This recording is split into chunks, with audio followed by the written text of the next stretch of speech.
नमस्कार, बहुत स्वागत है आपका। आप देख रहे हैं 24 ज्योतिष आसान उपाय। हरियाली तीज सावन के महीने का सबसे महत्वपूर्ण पर्व है और यह दिन सुहागिन स्त्रियों के लिए बहुत मायने रखता है, क्योंकि श्रावण मास की शुक्ल पक्ष की तृतीया तिथि को हरियाली तीज मनाई जाती है।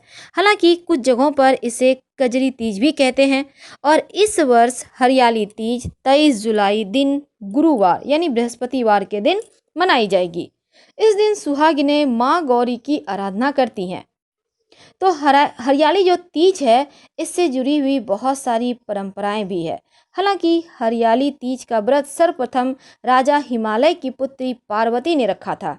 कहा जाता है कि इसके फलस्वरूप उन्हें शंकर जी स्वामी के रूप में प्राप्त हुए।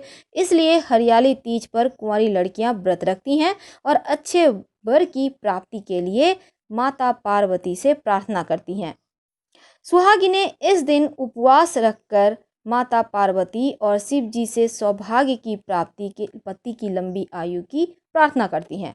माना जाता है हरियाली तीज के दिन भगवान शिव मां पार्वती को पत्नी के रूप में स्वीकार करने का वरदान दिए थे और इस दिन कन्या पूरी श्रद्धा से व्रत रखती हैं। यदि उनके विवाह में कोई बाधाएं आ रही होती हैं तो वो भी दूर हो जाती है। इस दिन निर्जला व्रत रखा जाता है और विधि विधान से मां पार्वती भगवान शिव की पूजा करने का विधान है और कथा भी सुनना चाहिए।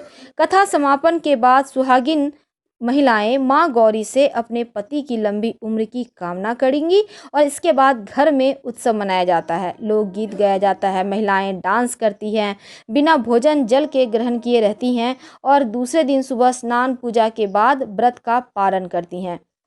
इस दिन हरे वस्त्र, हरी चुनरी, हरा लहरिया, हरी चूड़ियाँ, सोलह श्रृंगार, मेहंदी, झूला झूलने की परंपरा भी है और इस दिन लड़कियों के मायके से श्रृंगार का सामान और मिठाइयाँ भी आती है और नवविवाहिता के लिए यह समय बहुत खास है। वैसे हमने हरियाली तीज के शुभ समय के बारे में दिया है, कब से कब तक तृतीया तिथि शुरू होगी और कब खत्म होगी, समाप्त होगी। हरियाली तीज के दिन सुबह उठकर स्नान करें, भगवान के समक्ष मन में पूजा करने का, व्रत करने का संकल्प लें। पूरे घर की साफ सफाई करना है। घर के मुख्य दरवाजे पर तोरण लगाइए और उसके बाद एक चौकी या पटरी पर मिट्टी में गंगा जल मिलाकर शिवलिंग, भगवान गणेश और माँ पार्वती की प्रतिमा बनाइए और साथ ही उनकी सखियों का भी बनाएं। श्रृंगार का सामान माँ पार्वती को अर्पित करें और फिर प्रतिमाओं के सम्मुख आह्वान करें। माँ पार्वती, भगवान शिव जी, उनके साथ गणेश जी की पूजा करें। शिव जी को वस्त्र अर्पित करें और हरियाली तीज की कथा सुनें। हरियाली तीज के दिन 16 श्रृंगार करके रहिए। जितना ज़्यादा आप सज सकती हैं सजिए, क्योंकि माँ पार्वती ने भगवान शिव को मनाने के लिए अपने हाथों में मेहंदी रचाई थी। फिर क्या था, माँ पार्वती की हथेली में रची मेहंदी को देखकर भगवान शिव बेहद प्रसन्न हुए और उन्हें स्वीकार कर लिए, ऐसी कथा भी आती है। तो यूं ही आपके भी जीवन में तमाम खुशियाँ आती रहे। फिलहाल आपसे विदा लेंगे। हर हर महादेव। पसंद आए तो लाइक कर सब्सक्राइब करें। धन्यवाद।